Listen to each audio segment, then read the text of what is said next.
তুমি কিনা সেই মেয়েটাকে আজও ভুলতে পারোনি। আমি ভেবেছিলাম আমার স্বামী আজ ভালো না হলে কাল হবে, কাল না ভালো হলে পরশু হবে, পরশু না ভালো হলে তারপর দিন ভালো হবে।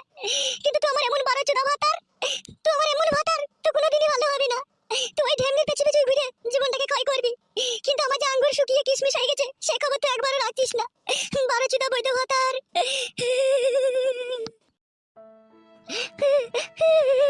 মেয়েরা কি চায়, কি চায়, স্বামীর বাড়িতে যে কি চায়? দুবেলা দুটো ভাত পেট ভরে যদি না পায় তাও মেয়েরা স্বামীর সাথে সংসার করবে। কিন্তু রাত্রি 8টা 9টা বাজলে যদি ভাতার যদি সে পাশে না শোয় তাহলে সেই মেয়েটা কি করে তার ভাতারের সাথে সংসার করবে?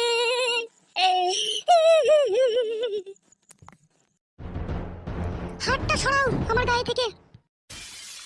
এবার থেকে শুভ লেবো না তোর কাছে, আর ঝগড়া করিস না আমার সাথে। তুমি কি করে ভাবলে এই পরের রাতগুলো আমি তোমার সাথে শুভ? হ্যাঁ, আমি আর তোমার সাথে কোনোদিনই শুভ না। তুমি যেই ঢেমনির কাছে রাত্রি